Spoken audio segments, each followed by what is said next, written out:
I'm feeling good. How you feeling, Sandy? I feel fine. Thank you. I feel great. Do I have your permission to record you?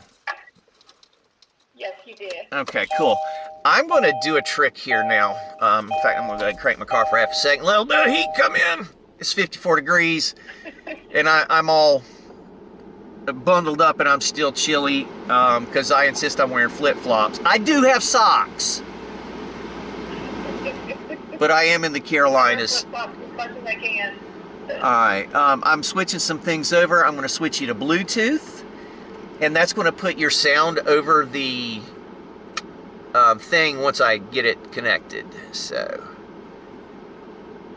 would you give me a test? Yes, just say test, say something. Yeah, there we go. I want to get a volume check on you there. I think that's good. And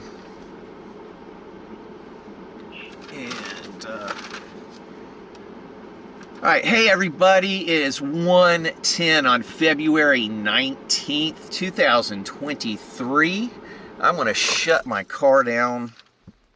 I have the wonderful, the illustrious, wait, I said illustrious, careful. Y'all watch how you talk to me. Let's see, I got any time on this. We're going to hook up this camera too, so we're doing us a little podcast here. I'm not going to bother with the system recording. I'm just going to use my equipment, and we're just going to have some fun here. So I've got Sandy. Would you please introduce yourself and just give me 30 seconds on like who you are and whatnot? Can you do that for me? If you got a moment, just say, hey, my name's Sandy, and I love dogs and black cat chickadees. How about that? Okay. Hey, my name is Sandy Burazer. I do love dogs. I am 55, and my husband and I have between us 3 grown sons. Wow, 3 boys. If I may, I come. Things that I love the most in the world. I come from a 3-kid family. Are your parents still married? My parents are deceased, but they were. Okay, yes. And they stayed married until they passed on? They did. They did. My father, just this past week, it was 36 years since he passed away. In December was 1 year that I lost my mom. Okay. Forgive me for bringing up, the memories of that. I made the assumption. No. I'm fortunate. My mom is 81 and my father is 82, and they're still married, and I've been hanging out with them, and it's such a joy, and I'm very grateful for that opportunity. So I was just kind of relating with you. But yeah, one of 3, and they've got you, and you're still here in the North Charlotte area. How long have you been here? I was born and raised in Charlotte. I've lived up here near the Denver area for going on 23 years. Wonderful. My husband and I got married in 2000. Okay. What month, or is that too much information? April 29th. So nice 2000. Spring wedding. So it was a pretty day. Did you get any rain? In the morning, yep, for good luck. Okay. It's working. So I've got notes here, but I threw a whole bunch of stuff around, messing around with Josh yesterday. And, okay, here, no, I just found it. So I can do one of 2 things. Now, did I not promise you that I was going to give you a heads up and let you think about some stuff first? The reason for this, it's not to help me. And the reason I have you here is because you are such a glowing example to some of us. You are one of those 1,000 points of light that George Bush spoke of once upon a time. And we do reap benefits from knowing you. And I think that you are worthy of being put up on the stage. And I think that would embarrass you. And I think you don't understand your greatness and the greatness that lies inside, because society pays for pretty. And if you've ever seen the movie Shallow Hal, you're one of the most gorgeous people inside that I've ever met. You glow. You've got this beautiful smile. People see that in you and they respond. So I'm trying to distill a measure of that from you, if I may, and share that with the world. And that's why we're here. So again, these 8 things that we're looking from you in regards to mind, body, spirit, and that's it. I want you to paint a picture for us. Well, what's going through my mind is I'm very humbled by the words that you said. I just feel like we make a choice every day if we're going to be happy or we're not, and you don't know how many days you have. It doesn't mean every day is great, but there's something great in every single day. Sometimes you have to look a little bit harder.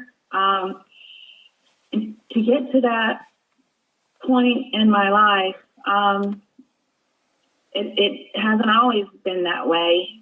For the most part, even as a child and a teenager, I have a lot of friends on Facebook that I grew up with and that I still get to see, luckily, that laugh about that I've always just kind of been happy-go-lucky.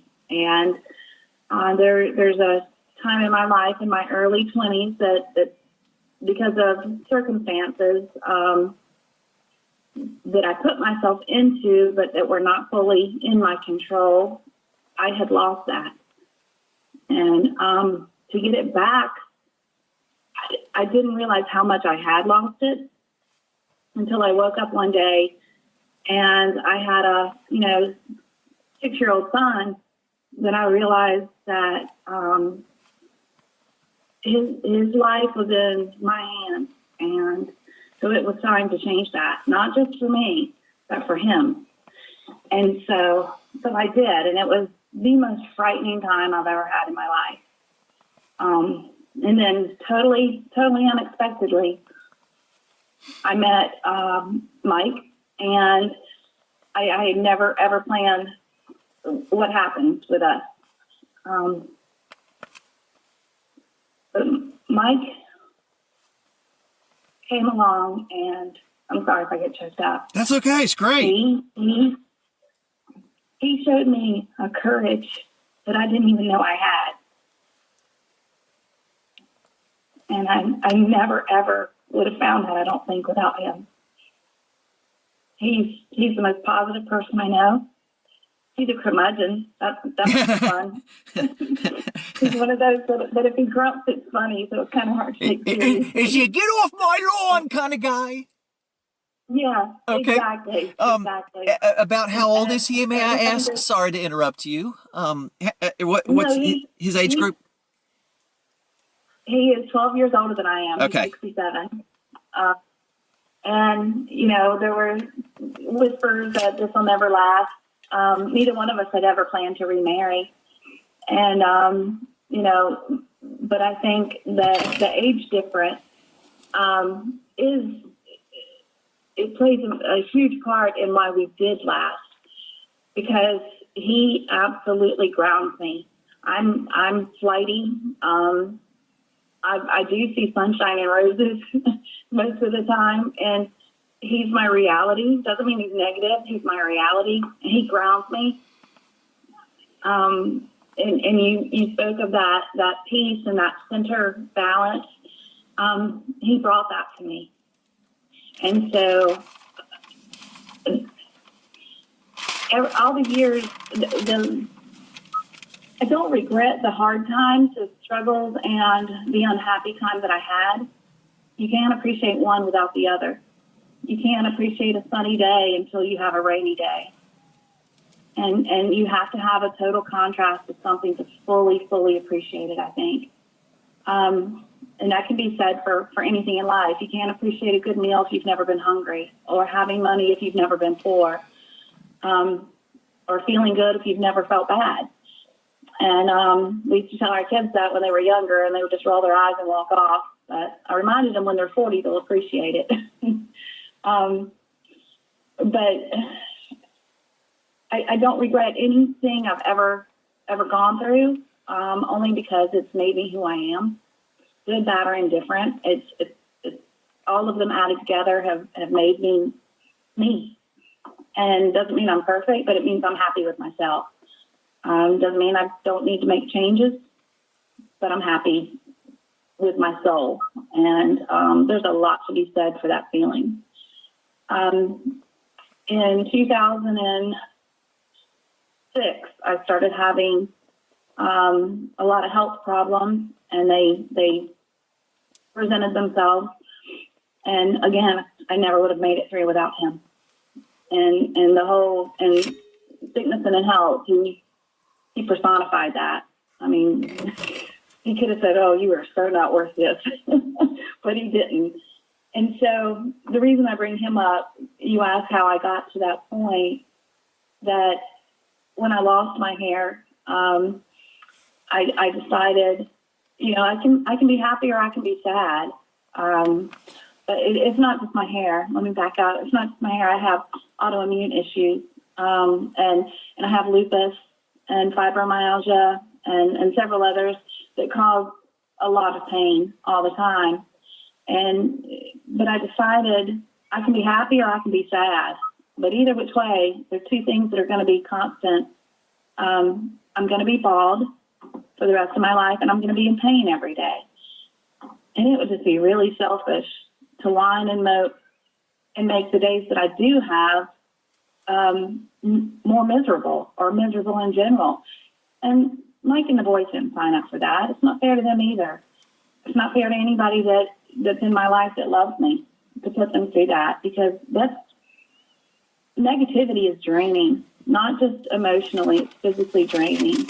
And when you say, what do I walk away from that doesn't give me joy? And it's negativity. And I don't mean somebody having a bad day. I mean just a negative energy in general. I can't let that in my life, just because it's an added struggle that I would voluntarily allow in my life, and I can't do that. So that's why I decided to be happy. And like I said, it doesn't mean I don't have bad days at all. But even my bad days, I still smile to myself and think to myself, you know what?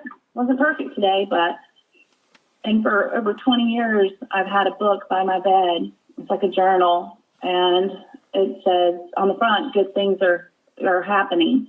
And at the end of every day, I write down three positive or good things that happened to me that day. Some days it's I got out of bed, I got home, I pet my dog. So some days they're not grandiose, they're not big things. But it makes me go to sleep, and my reflection is 3 good things that happened to me that day, not 3 bad things. And it helps me get up and try to take on another day. So, is that kind of a long answer? I'm sorry, you've got me choked up. That's just beautiful. I couldn't have asked for a better testimony. I guess I honestly didn't realize. I knew you had, and please feel free to interrupt me at any time. I did not know about the lupus, the fibro, and the autoimmune issues. I knew that you had lost your hair because you had alopecia. Not even sure if I remembered that was autoimmune. Is that autoimmune related as well?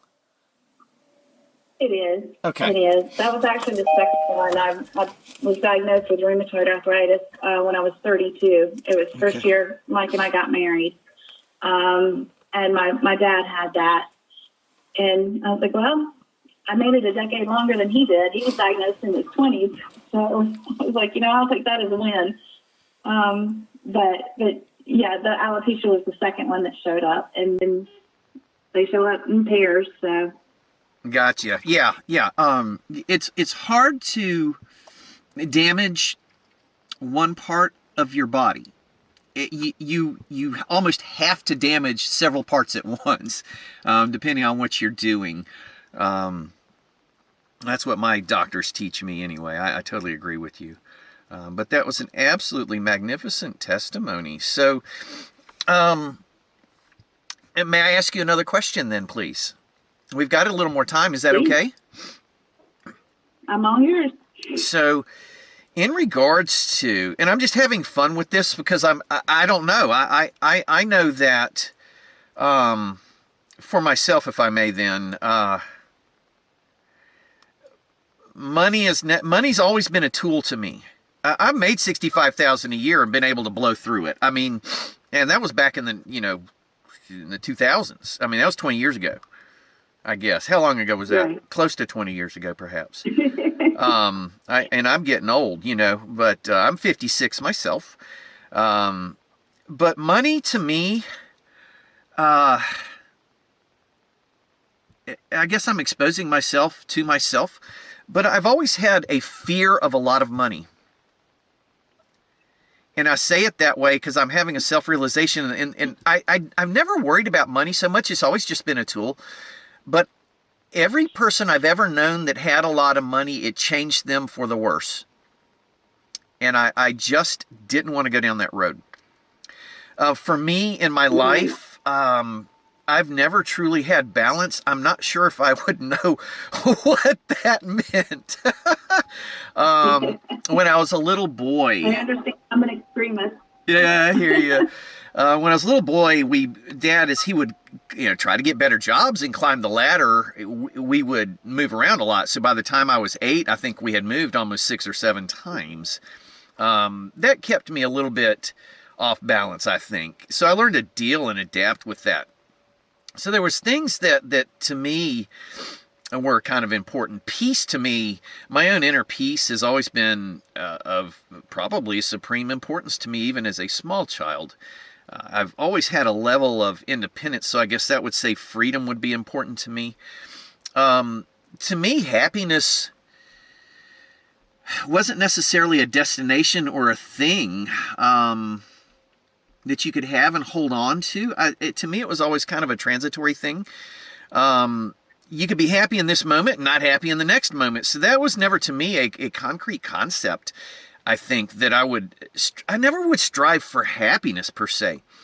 I would strive for joy in my daily outings and so forth, and that would bring me happiness.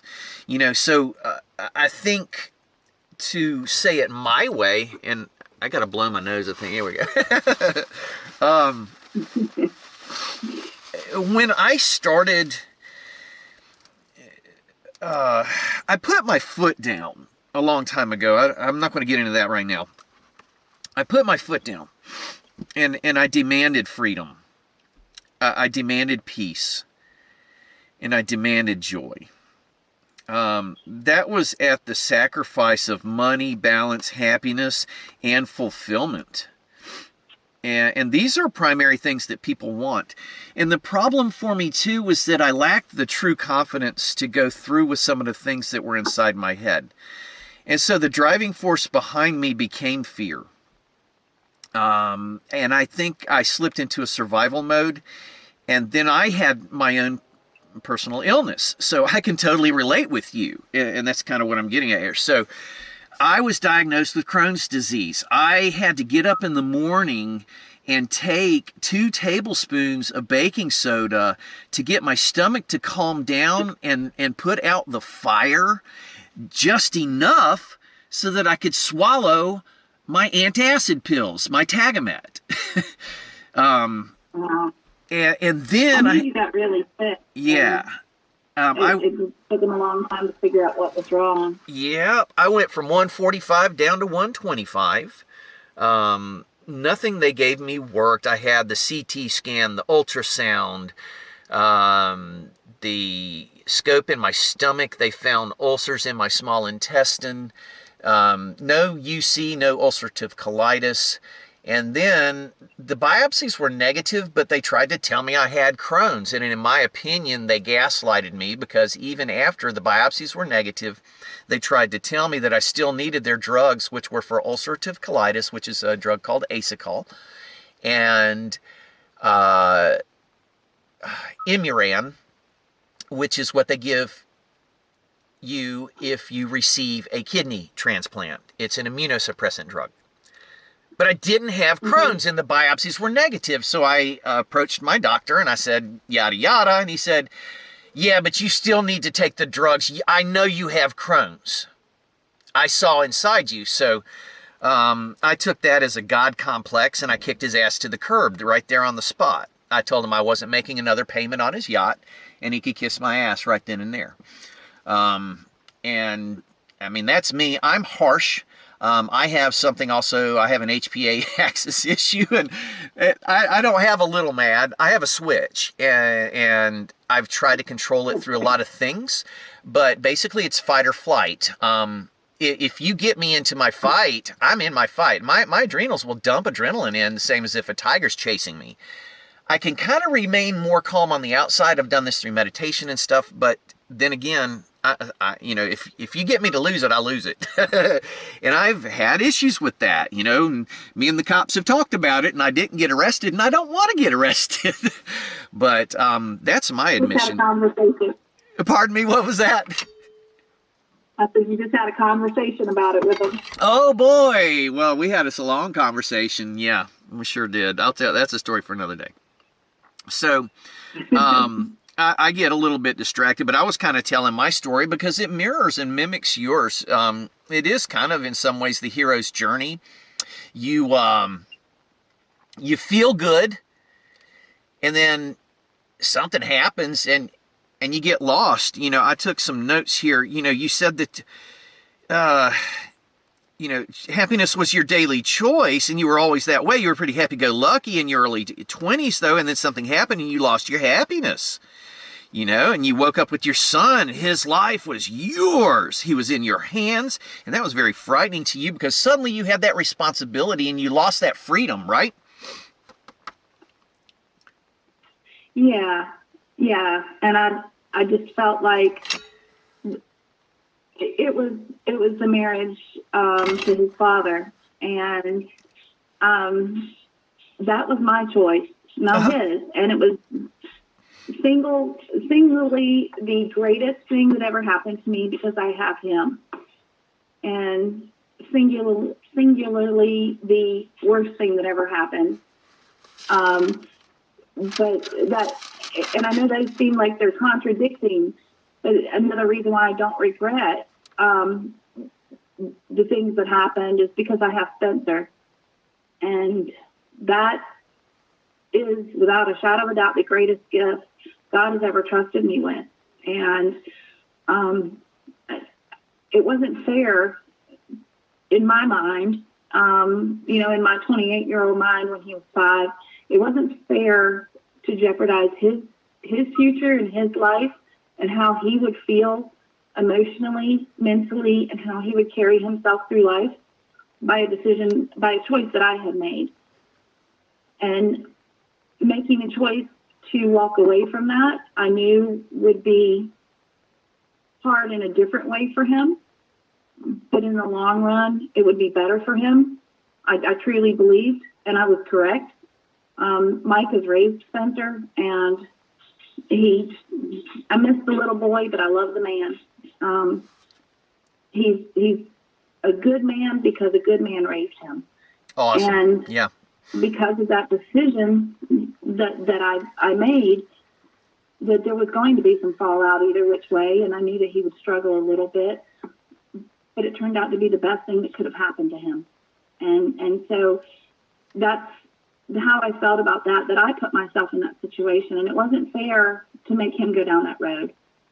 When I had, no matter how frightening it was, I had the ability and the responsibility to make it better for him. And I never even realized how much I had lost my happiness during that time. that's the worst part of things that do suck the joy out of you. Is that you don't even really see it happening until it's gone, and it makes it a little tougher to regain. But that said, exactly what I said about the sun and the rain and the hunger and the full belly, I could not have come out on the other side as happy and content inside that I am had I not gone through that, because I have a comparison. Yes. And you had to go through it in order to appreciate what you have now, if I may put words in your mouth. Would you agree? Exactly. That is 100% accurate. And if you had not gone through it, then you would not actually have the reference point, so you have to have that frame of reference. Is that what you're revealing to us? Yes, exactly. Cool. Exactly. You just have to have one to have to appreciate the other.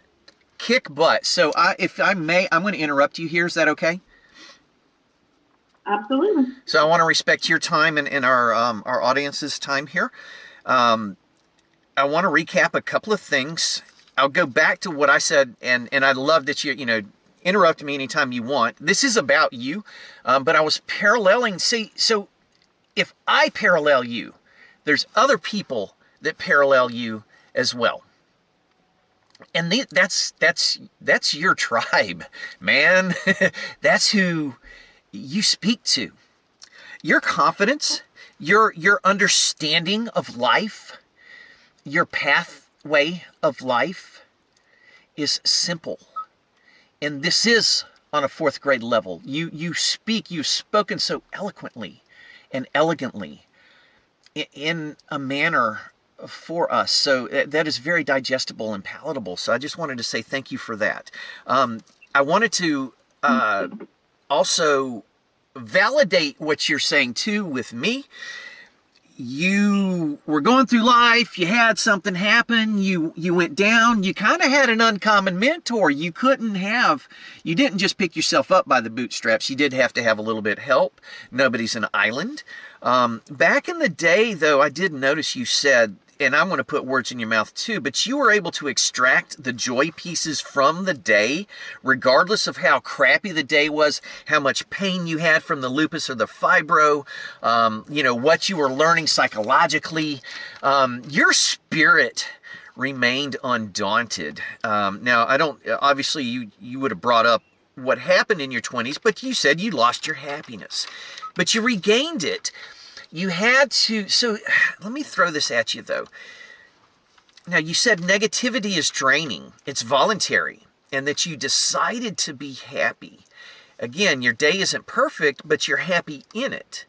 And then the just most, here's an application. Well, Sandy, that's great for you. What can I do to help myself? Great! Every night before you go to bed, write down 3 things from your day that you're positive about, that you're happy about, 3 accomplishments, 3 things that elevated you, that took you from where you were to something moving forward, something a forward-thinking kind of thing. I mean, is that what you're saying to me here? That's in a nutshell.